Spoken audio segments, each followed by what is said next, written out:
welcome to On the Wings for Writers author interview. If you're new to On the Wings for Writers, we are a writing group that's a safe space for everyone. Right now, what we're going to do is interview our lovely author, Sabine Barclay, contemporary romance author. This is your nom de plume. You also write historical romance as Celeste Barclay, and you live near Southern California with your husband and sons. Love the days at the beach, soaking up too much sun, a good Netflix binge, and strong hot chai. Your heroines are independent women who can defend themselves but love their alpha heroes who want nothing more than to protect their soulmates in your mafia romances. Gen Y Oregon Trail and loves creating engrossing contemporary romances that will make your toes curl and your granny blush. I love that. So you are our first book club pick in January. And it was Brandy that suggested your book on our book club pick. And we read Bratva Darling, the first book in your Ivankov Brotherhood. Ivankov Brotherhood, yeah. Ivankov, okay. And connected standalone Dark Mafia Romance with no cliffhangers. Thank you. Thank you for no cliffhangers. Extra-steamy scenes. So if you don't like steamy scenes, it wasn't the right read for you, but it was for us. And there are 6 books in this series. There are. Yeah, and you also write the Clan Sinclair Legacy, Pirates of the Isles, and Highland Ladies and Viking Glory as Celeste Barclay. Yes. Since we started with the Brotherhood series, and there are 6 books in that series, do you have any plans for any more books in that series?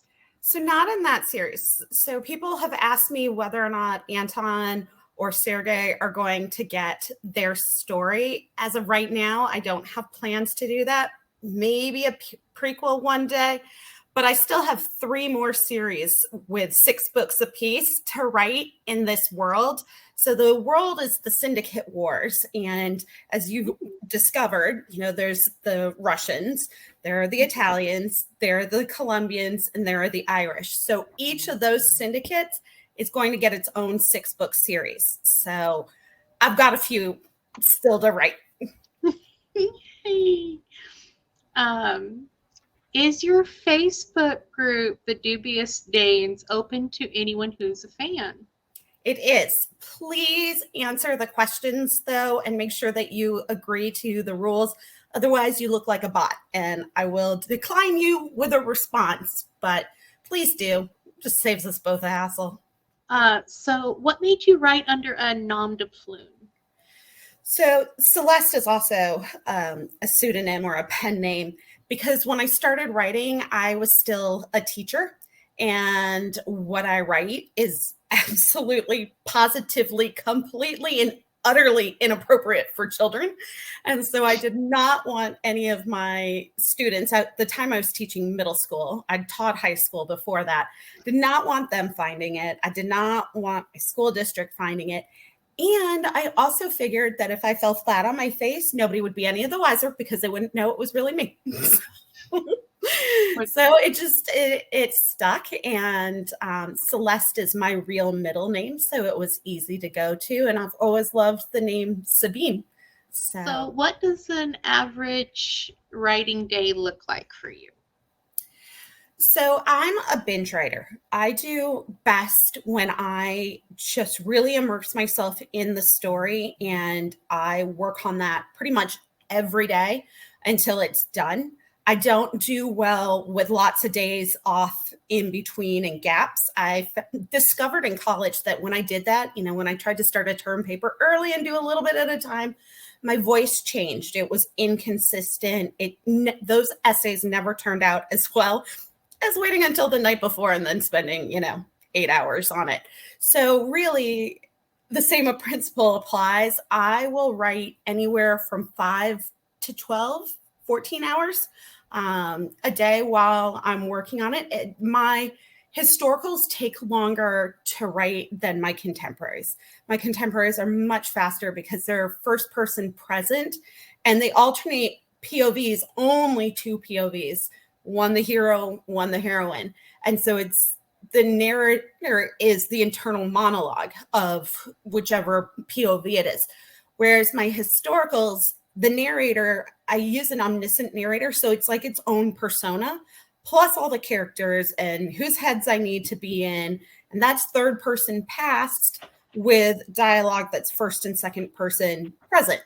So they just take longer.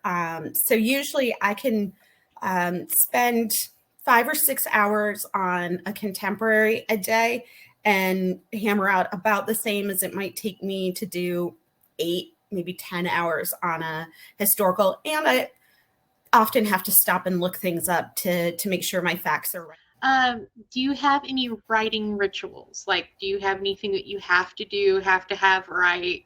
I try to light a candle. I usually have my sort of music and, you know, my writing buddy, which right now is Kirby. I am a creature of habit, that's for sure. But generally speaking, not really. If anything, I'm probably going to have a Coke Zero with me at some point during the day. I'm not a coffee drinker at all. So that is my vice. But other than that, no, I just come downstairs. I sit down. I actually don't work at my desk that much anymore. I've found that it's much more comfortable for me to sit on the sofa with my laptop on a stand and a wireless keyboard and mouse. It's a more natural posture for me. So I sit down and I start writing and I keep going. If I'm in a sprint room on Clubhouse, then I'll stop every 50 minutes for 10 minutes. And I have a little pedal cycle dealio that I got for Christmas. And I sit and I pedal for those 10 minutes and then I go back to writing and so on and so forth. If I'm not in a sprint room, then I have to make myself remember to stop. And it's not as consistent. No, I don't really have rituals. I'm just this is your job, so sit down and get on with it kind of person. Are you a plotter, a plantser, or a pantser? I'm more of a plantser these days. I started out entirely as a pantser because I fell into this. Like, I had no career aspirations to be an author. I had no intention of it. I wrote my first book on a whim. And by the third one, under the Celeste name, things had taken off. And all of a sudden, I had a second career. And as I've progressed and I've learned more about my writing style, I've become more and more efficient with it. So what I will do is I'll harken back to my old teacher days and I'll use just a plain old plot diagram, you know, the inverted V, Freytag's pyramid, and I'll loosely do a brain dump on the day that I'm thinking about the book. I'm in no way committed. I write it out in pencil. It is totally subject to change. It usually does change. And then, you know, I'm always thinking about the story and I will reread what I wrote the day before to get me back into that voice and get me back into the flow. And so I'm thinking about what's going to come next. But for fiction, there is no detailed outline. When I used to write nonfiction, it was like boom, boom, boom. All my bullet points, all my evidence, all my arguments, all of that stuff. Fiction, anyway, let's see where the wind takes us. You know, who knows where the characters want to go today, but they're going to go to bed together at least once, more than likely. So that's usually a guarantee. Okay. What's the funniest typo you've ever written? My goodness. I don't know. I'm sure it was something Freudian. I don't know, but I do know that there's 2 words that I can never spell right the first time. I can never write tilted. It always comes out titled. And I cannot write chief because I can never remember if the I comes before the E. And y'all, I do know I comes before E unless after C, but it never comes out. But as your fingers are going, yeah. Yeah. So those 2, if I don't manage to catch them, my proofreader knows. Look for those words because chances are they're not right. What's the most bizarre thing you've Googled for a novel? Girl, there's a lot of bizarre things. I don't know how to pick the most bizarre. There was a time when I had to, I Googled to see whether or not an injury to the liver that caused internal bleeding would eventually sort of heal itself, or whether it would kill my heroine, because I did not want that to happen. And this was in one of my medieval books.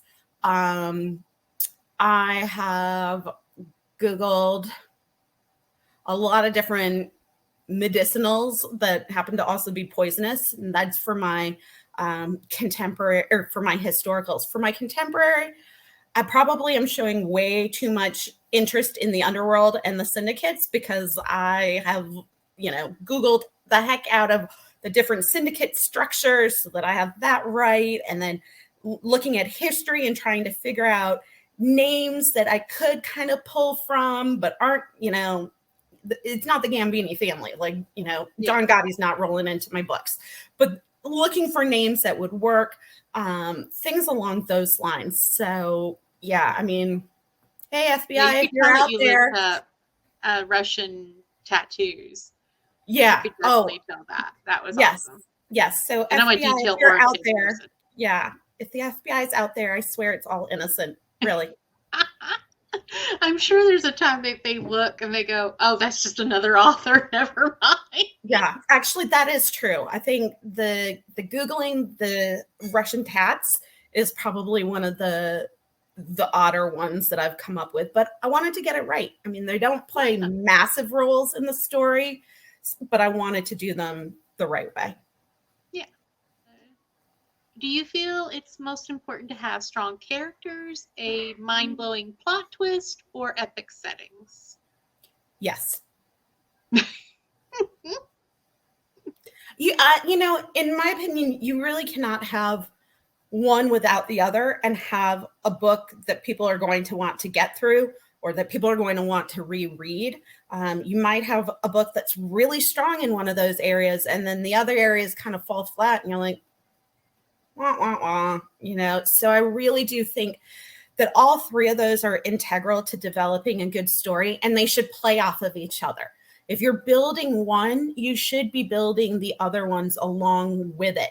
As your characters become more familiar to you, as they get more and more entrenched in the story, it becomes easier to create plot twists because you're in your characters' heads, whether they're the antagonist or the protagonist or secondary characters, where you're setting it and how you describe that, will influence how your characters behave and what types of twists you can give your stories. So they really, are all part of the big picture. I don't feel like they're things that can easily be separated and have a strong story.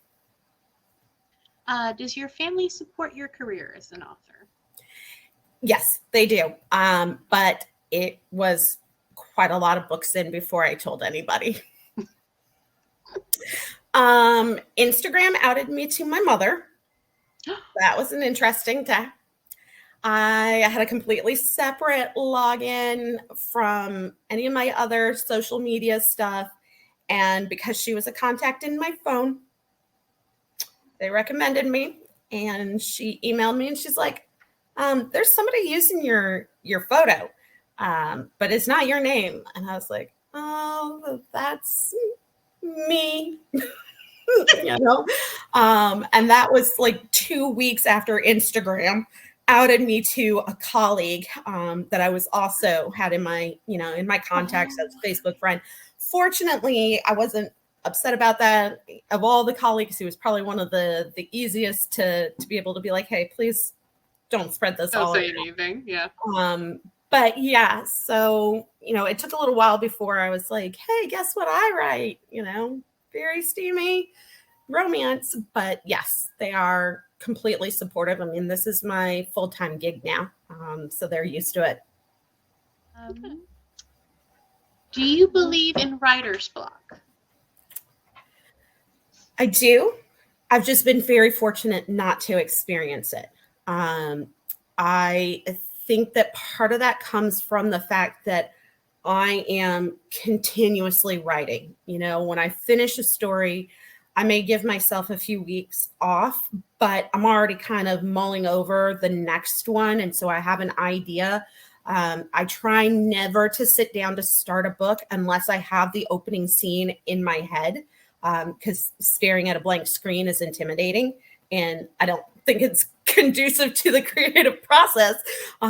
So I try to do that. But when I've gotten kind of, stuck like in the muddy middle, murky middle, whatever you want to call it, sometimes what I will do is I'll revert back to handwriting, and I'll just start kind of handwriting out the ideas, and it's a different, use of my brain. It's a different set of skills and senses to be able to do that. And so that helps it start to flow enough for me to go back, type what I've handwritten, and keep going. But I do believe it's very real. And I think that often it is life circumstances that, put that block in there, and you may or may not realize it, but I think that's often what it is.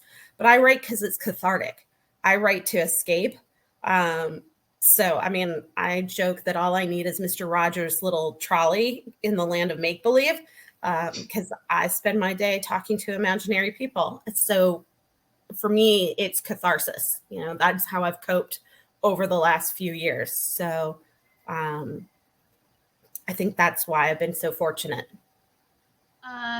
If you could give up either snacks, drinks, or during writing sessions, or music, what would you find most difficult to say goodbye to? My Coke Zero.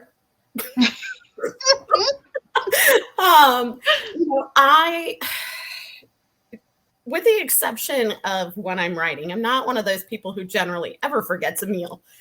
But when I am writing, I do completely get hyper focused. And so hours upon hours will go by. So I can give up food. I generally don't listen to music unless I'm out somewhere and I'm writing in public and I need to drown out noise. But since I don't really people that much anymore, now that I work from home, I haven't had to do that. So yeah, I don't care if I don't have music. I'm generally okay if I don't have snacks, but you will pry my Coke Zero out of my cold, dead hands. If you had the opportunity to live anywhere in the world for a year while writing a book that took place in the same setting, where would you choose? Scotland. I would live in the Highlands for sure. That no question. But that said, I also wouldn't mind the Mediterranean. So, let's go with polar opposites. And I do like the Mediterranean. I have family that lives in that area. So, yeah, it's a lot like Southern California, but the food's even better. Yeah. Are you a member of a writing group?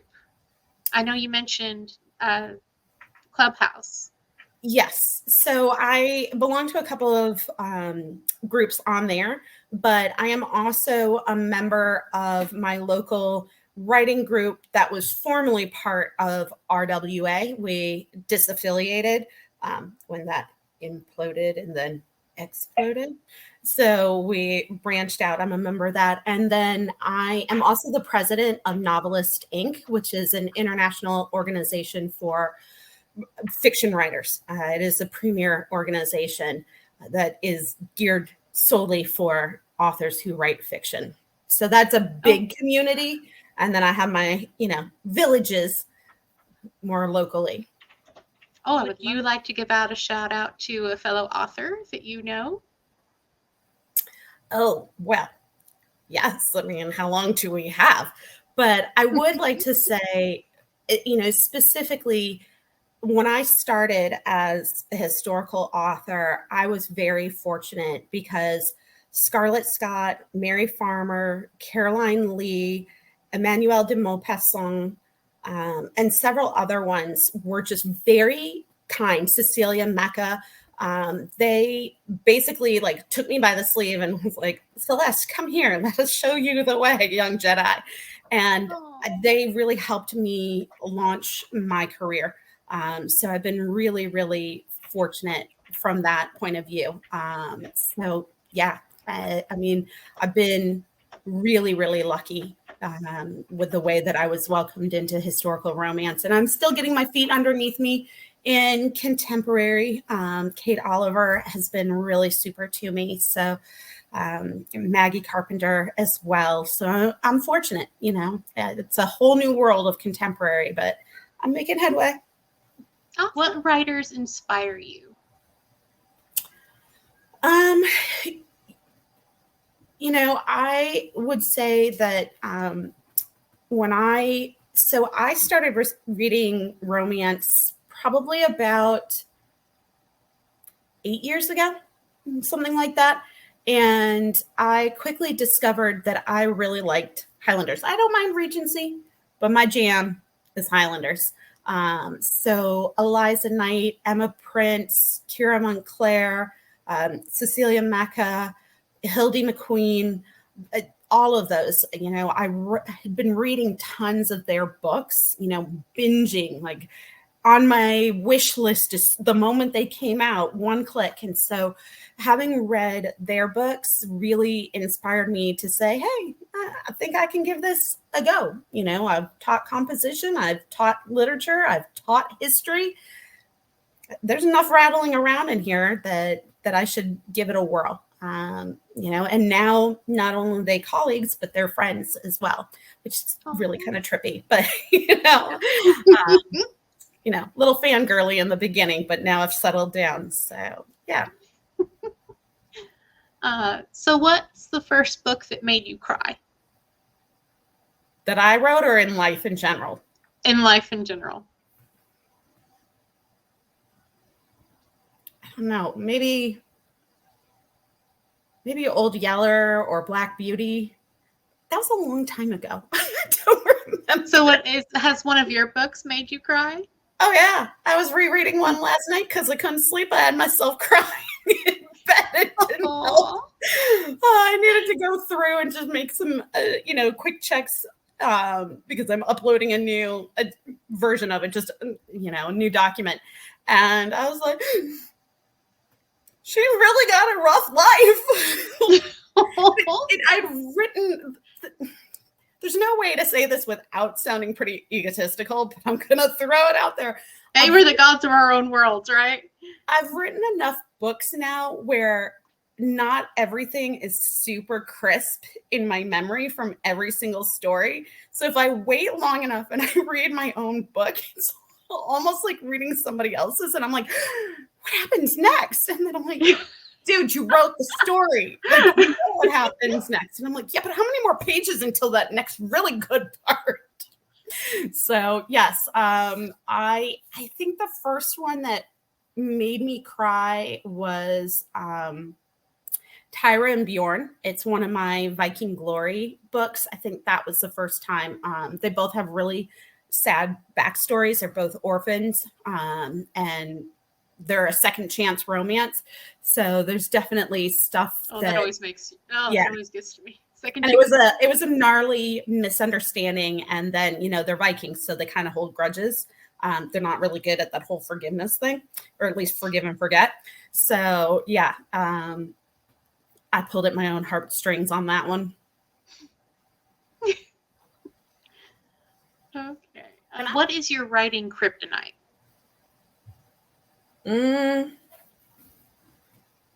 Is there like a genre you just don't feel you could ever do, or?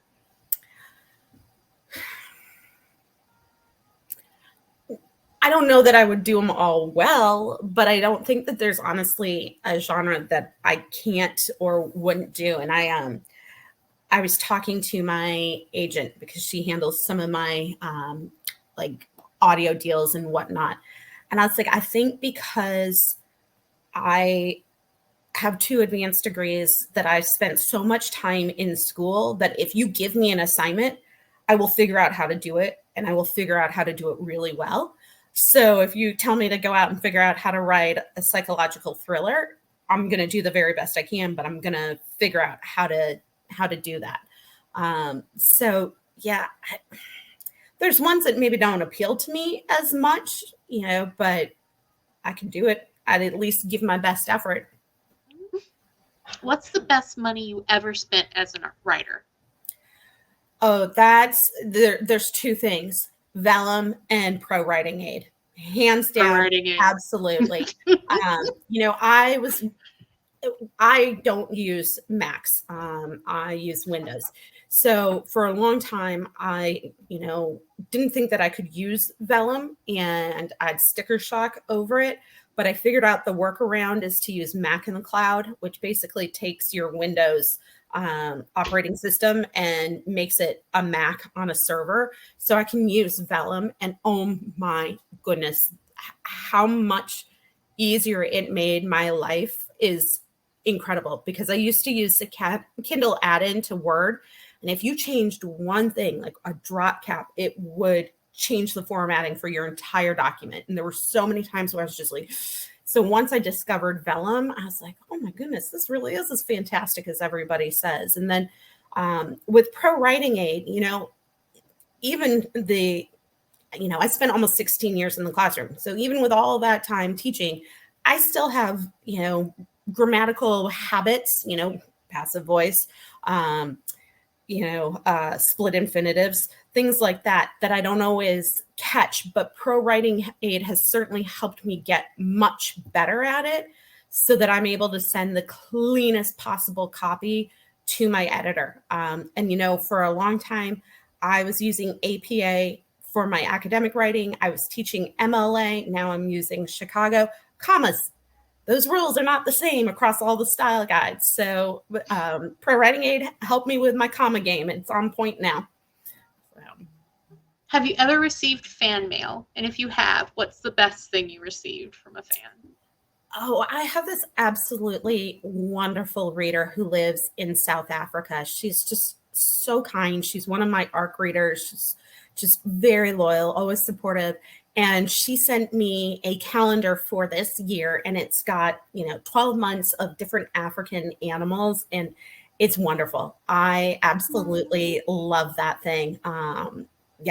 So that was very kind. I'll get Christmas cards sometimes and thank you notes and whatnot, but that's probably one of my favorite things that I've ever actually received in the mail. So.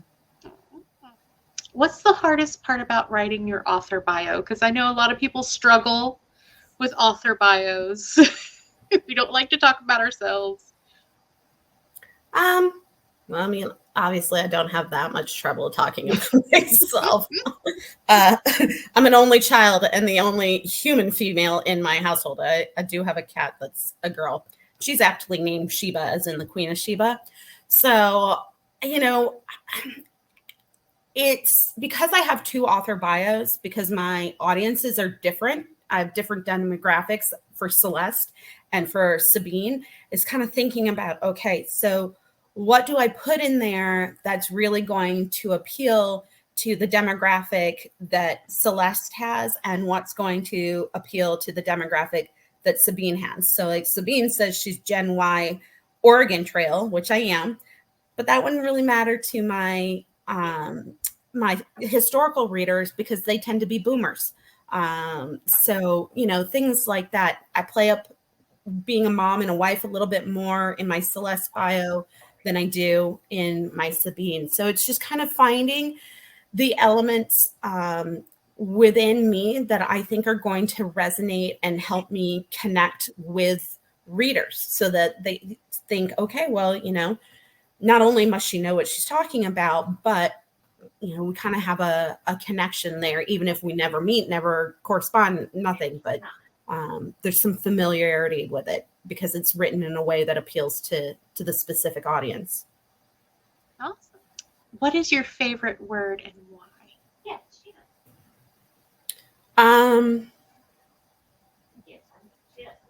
Well, when I was a teacher, because I live in Southern California, if there was a kid that I didn't know the name of, I'd be like, dude, really? Really? I love how dude can be used for everything. Dude. When I taught in Virginia, it was sweet pea. Sweet pea. Really? It's better than hey you. Yeah, you. So, but I don't know. I don't have an absolute favorite. I mean, I like the word ubiquitous quite a bit. So that's a good one. I like omniscient, but that was because my friends and I were talking about different narrator styles, and so that's on my mind from the other day. What can we look forward to you publishing soon? What's coming out in the waves? So, little shameless plugging of myself because why not? So, awesome. So we already have Bratva Darling. We have Bratva Sweetheart, Bratva Treasure, Bratva Beauty, Bratva Angel, and Bratva Jewel. This was the last one that just came out a month ago. So that series is complete. At the end of Bratva Jewel, I tease what the next syndicate is going to be, but it's no secret anymore because the books are on pre-sale. So we are headed over to the Italians, and you will get a different perspective from them. You know, you'll see things from their lens, their point of view. The Kutsenkos may not be your favorites anymore after, I give you a different version of them, if you will. So the very first story is Mafia Heir, and it's going to be Luca's story. And he has a chance encounter with Olivia. She comes out of a store at the wrong time. He's about to have a deal go down with one of the Mexican cartels. And, the Mexican cartels were like, no witnesses. And Luca's like, no killing women. So he helps her out, and it just kind of progresses from there. She's got a crazy family tree that I think are going to give you some plot twists, things she didn't even know about, things I didn't even know about until I got to them and was like, oh, I think I want to write this. And that would be my Panther part coming out. And then I teased Carmine at the end of Bratva Jewel, but he will be the second book, Mafia Sinner. I felt like he needed a little more time being kind of a character. Not sure I can redeem him quite yet, but he's not as horrible as he was. You'll get more of his backstory and understand why he's made the choices that he has. And there's a couple of scenes in Mafia Sinner that I just, there's the steamy ones, but there's a couple really funny ones that I'm just like, hey, that was actually really good. So I love that part when you go back and you're like, oh, that was good. So is there anything you would like to share with our writers and our viewers that we haven't talked about? I'm always available to emerging and aspiring authors. Reach out to me. I do consulting work to help newer authors get their business plan underway and really figure out their strategy. Or if you're an experienced author, but you feel like you need to have an overhaul, I do a 30-minute free consultation, see if we're a match, and then we can figure out from there. I generally don't do craft anymore. I'm a bit tapped out on that after teaching for so long, but you can always find me on Facebook in my Facebook group, Dubious Dames. You can find me on Instagram. You can find me on Clubhouse. If you are on Clubhouse, I use my other pen name, Celeste Barclay, same last name. But I'm around. And, if you are a reader and you happen to be in the Southern California area, I will be at the Irwindale Book Fair next month, so LA area. And then I have a signing in Houston, Book Lovers Con in June. And so there's a few other things that are coming up in between then. So always check my social media. I'll let you know where I'm going to be. And if you'd like to sign up to be interviewed by us, you can find that information below as well. And our book club focuses on indie authors, female authors, authors of color, and LGBTQ authors. And if you have a novel you would like us to include on our book club, simply fill out the form provided below. And if you'd like to join On the Wings for Writers, we'll be sharing that links too. So we would love to have you anytime. We have a lot Thank you. of really great upcoming indie authors and some people that are really in the publishing. They're in the middle ground, In the and mix. so yeah, a lot of people to network with. So awesome. And don't forget, I'm happy to do those giveaways. So yes, a couple of copies of the ebook, or no, what did I say? A couple of copies of paperbacks. I think it was 2 paperbacks of Bratva Darling and then 1 full series. And we will include, if you comment on this video, you will be entered in the drawing to win the giveaways. Mm-hmm. So comment back with what was your favorite part of the video, or just a hi, and you will be entered into the giveaways. So thank you so much for a giveaway for our fabulous viewers, and thank you for being here. It's been awesome. Thank you so much for having me. It's been a good time. It was a good, time off from my writing and be able to people and socialize a little bit. So thank you for having me. Thank you so much.